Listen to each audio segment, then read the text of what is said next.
Queridos, a paz do Senhor, sejam bem-vindos ao nosso canal.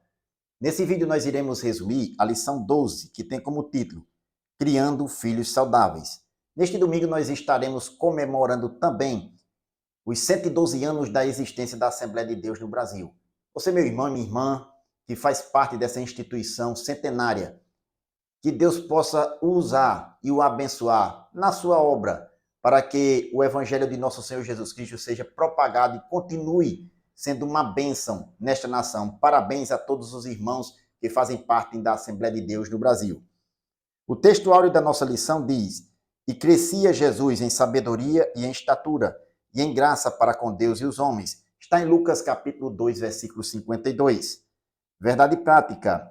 A vontade de Deus é que os pais eduquem seus filhos de acordo com os princípios divinos, a fim de que eles cresçam de maneira saudável e equilibrada.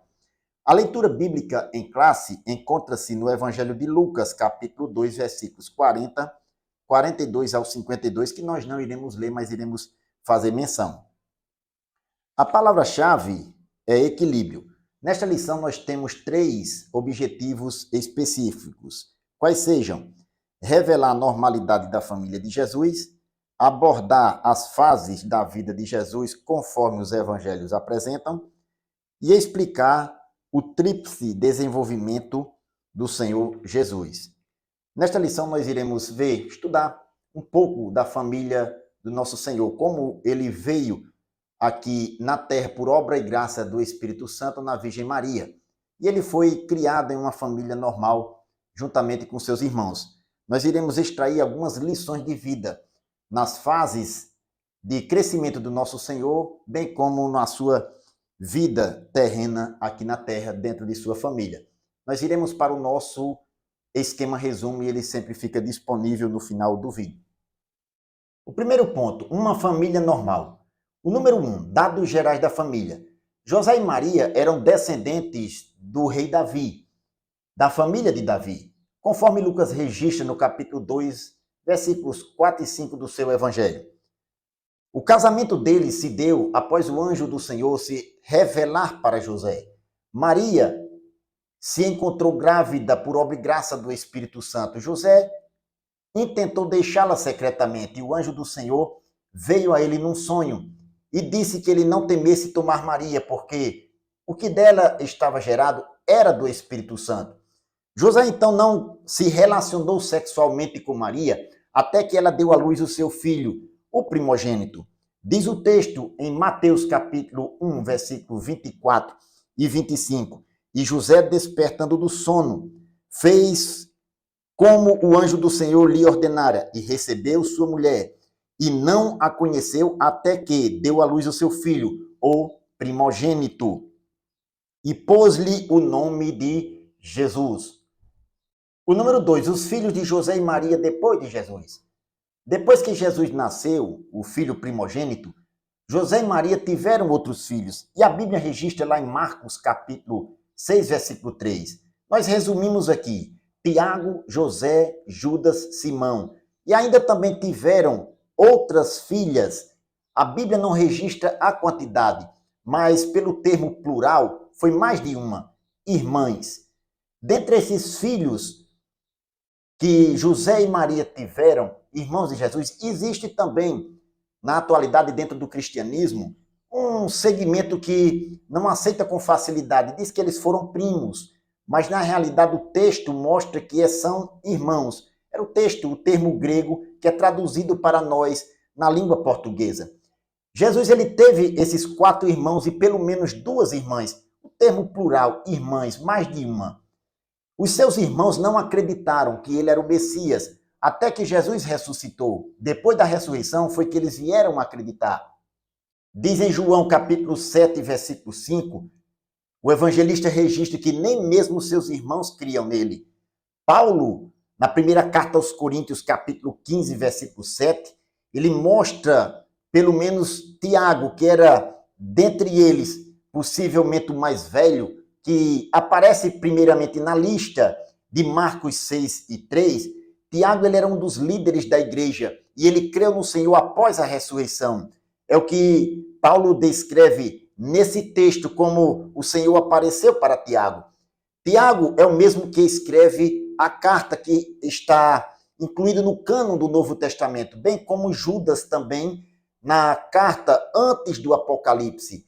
Esses dois escreveram a carta e aceitaram o Senhor após a sua ressurreição. Eles estavam presentes no grupo de irmãos que estavam reunidos ali quando o Espírito Santo veio sobre eles e os encheu. Nós vemos aqui que Jesus ele cresceu em uma família normal. Teve outros irmãos, conforme apresentado nos textos dos evangelhos. E ele foi uma criança normal como qualquer outra dentro da nação de Israel. O segundo ponto, o modo de criação de Jesus. O número 1, Jesus, o filho especial. Jesus, por ter sido especial, o seu nascimento miraculoso, por obra e graça do Espírito Santo, os seus pais José e Maria nunca o trataram de forma diferenciada dos outros filhos, dos seus irmãos. Eles sabiam, por exemplo, que Jesus seria o Salvador do mundo, o Filho de Deus, porque lhe fora revelado primeiramente para Maria. Lá em Lucas capítulo 1, versículo 35, o anjo Gabriel lhe anunciou dizendo que o santo que de ti há de nascer será chamado Filho de Deus. Desta forma, nós poderemos estudar a humanidade de Jesus nas fases de sua vida aqui na Terra. A infância, a adolescência e a juventude. O número 2, a infância de Jesus. Jesus ele teve uma infância como qualquer outro menino em Israel. Ele nasceu em Belém da Judeia e foi criado em Nazaré da Galileia. Logo após o seu nascimento, ele foi colocado numa manjedoura. Lucas registra no capítulo 2, versículo 4, que ele foi nascido, ou melhor, que ele nasceu em Belém da Judeia. No verso 7, que ele foi colocado em uma manjedoura. E no versículo 21, ele foi apresentado ao 8º dia, circuncidado e apresentado ao 8º dia. Nesses registros, nós identificamos algumas coisas da fase da vida de Jesus, alguns momentos de sua infância. Mas o texto também mostra que todo o tratamento que Jesus recebeu, o tratamento recebido, foi igual ou como qualquer outro menino em Israel. Ele teve uma infância como qualquer outra criança daquela nação. A sua fuga para o Egito, por exemplo, foi revelada pelo anjo do Senhor num sonho para José, para a família de Jesus. Ele fugiu da matança dos meninos que iria acontecer por ordem de Herodes. Está registrado lá em Mateus capítulo 2, versículos 13 e 14. Mais tarde, ele retornou para a sua pátria, para a terra de Israel. Em Mateus capítulo 2, versículo 20, 21 e o 23, diz que Jesus foi chamado de Nazareno e se cumpriu a escritura, ele será chamado o Nazareno. O número 3, a adolescência de Jesus. Nesta fase de vida de nosso Senhor, o que temos registrado é o que Lucas descreve no seu evangelho no capítulo 2. No versículo 46, diz que Jesus estava em Jerusalém no templo, no meio dos doutores da lei. Os versículos anteriores descrevem que Jesus estava com 12 anos de idade. Os seus pais o haviam esquecido na festa. E, quando lembraram que retornaram, Jesus estava no meio dos doutores da lei, os interrogando. Nesta fase da adolescência, um menino em Israel era introduzido na vida religiosa. Era o que a tradição chamava de bar mitzvah, ou seja, filhos da lei ou filhos do mandamento. Filho do mandamento, melhor dizendo. Aqui a criança era introduzida na vida religiosa, aos 12 anos de idade. O número 4, a juventude de Jesus. Dos 12 anos aos 30, há uma lacuna de tempo. E tudo o que sabemos é que é uma fase desconhecida para nós. Tudo o que temos de informação, na realidade, são frutos de especulação, ou mesmo de alguns evangelhos apócrifos que trouxeram esse tipo de conhecimento, mas nada nos evangelhos. Esta fase é desconhecida para nós, dos 12 aos 30 anos de idade. Aos 30 anos, Jesus ele reaparece para ser batizado no Rio Jordão. O texto de Lucas ele é mais preciso. No capítulo 3 do seu evangelho, no versículo 23, Lucas diz que Jesus era de quase 30 anos de idade. Aqui, Jesus ele foi batizado por João Batista no Rio Jordão. Em João capítulo 1, versículo 29, diz o texto que, no versículo 28, que João estava no Rio Jordão batizando. Quando viu Jesus que vinha para ele, disse: Eis o Cordeiro de Deus que tira o pecado do mundo. Aqui nós vemos, de uma maneira resumida, as fases da vida de nosso Senhor. A infância, a adolescência e a juventude. Jesus ele viveu como qualquer outro judeu em sua época. Foi criado como qualquer outro menino judeu. Ele aprendeu a ler e a escrever. E ele se desenvolveu em sua vida adulta conforme a graça do Senhor era sobre a vida dele. O terceiro ponto, o tríplice desenvolvimento de Jesus. Lucas registra no capítulo 2, versículo 52, que Jesus ele crescia em sabedoria e em estatura e em graça para com Deus e com os homens. De acordo com o texto do evangelista, está dividido este ponto aqui da lição. Jesus crescia em sabedoria, em estatura e em graça diante de Deus e dos homens. O número 1, Jesus crescia em sabedoria. A educação básica que o nosso Senhor teve foi como qualquer outro menino em Israel. Ele aprendeu a ler e a escrever. E ele era de uma família pobre. O seu pai o havia ensinado a uma profissão. Ele cresceu e aprendeu com seu pai a ser carpinteiro. É o que dá para entender nos textos dos evangelhos e tirar as conclusões a respeito da profissão de Jesus. Crescia em sabedoria, quer dizer que o conhecimento que Jesus tinha, ele sabia muito bem aplicar para resolver problemas. Ele aplicava o conhecimento e resolvia problemas muito bem. Provérbios capítulo 1, versículo 7, diz a palavra do Senhor: o temor do Senhor é o princípio da ciência. Os loucos desprezam a sabedoria e a instrução. Note, sabedoria e instrução andam juntos, porque a sabedoria é a aplicação do conhecimento, uma aplicação prática. E Jesus sabia resolver problemas. Ele crescia em sabedoria. O número 2, Jesus crescia em estatura. O crescimento em estatura de nosso Senhor tem a ver com o crescimento físico. Ele tinha um crescimento físico como menino judeu, na estatura mediana como qualquer outro. O seu crescimento foi normal e saudável. O número 3, Jesus crescia em graça diante de Deus e dos homens.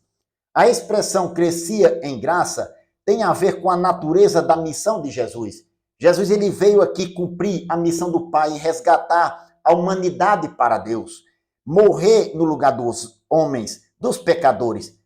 Em Lucas capítulo 2, versículo 49, foi a resposta que Jesus deu para os seus pais, especificamente para a sua mãe, quando o encontra no meio dos doutores. Ele diz: por que é que me procuráveis? Não sabeis que me convém tratar dos negócios de meu pai? Observe, os negócios do pai. Era a natureza de sua missão. Jesus ele veio morrer pela humanidade, veio cumprir a sua missão como Messias. Em João capítulo 19, versículo 30, foi o último brado que Jesus deu na cruz após concluir a sua missão, dizendo: está consumado. E, inclinando a cabeça, entregou o Espírito. O crescimento em graça de nosso Senhor tinha a ver com a natureza de sua missão. O número 4, lições importantes. Algumas lições nós poderemos tirar da vida de nosso Senhor no ambiente familiar, de sua família. A educação dos filhos cristãos tem a ver com o desenvolvimento emocional, social e espiritual. Os seus pais tinham uma consciência de que eram responsáveis por prover um ambiente saudável para a sua família. Outra coisa que nós poderíamos destacar, que o comentarista ele faz o apontamento, é que os pais de Jesus não manifestaram predileção por nenhum dos seus filhos. Exemplo disso era que Maria guardava todas as coisas no seu coração. Por exemplo, Lucas capítulo 2, versículo 51. O equilíbrio e o bom senso não podem faltar na educação dos nossos filhos. O Senhor Jesus, ele crescia em sabedoria e em graça, ou melhor, em sabedoria e em estatura, e em graça diante de Deus e dos homens. E esta lição também nós poderemos aplicar para a nossa vida. Devemos prover um ambiente saudável para que os nossos filhos tenham melhor desenvolvimento dentro do ambiente familiar e nós possamos conseguir transmitir uma educação para eles que agrade o Senhor.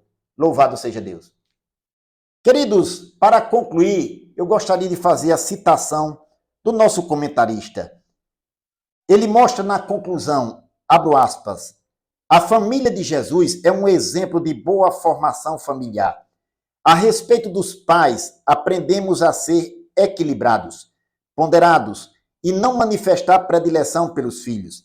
A respeito dos filhos, nosso Senhor foi obediente e atencioso a seus pais em todas as coisas. Que nossa família seja um ambiente propício para o desenvolvimento espiritual, emocional e social de nossos filhos, fecho aspas. Que possamos colocar em prática este ensinamento que nós tiramos aqui desta lição, conforme a família de nosso Senhor, o seu exemplo de vida.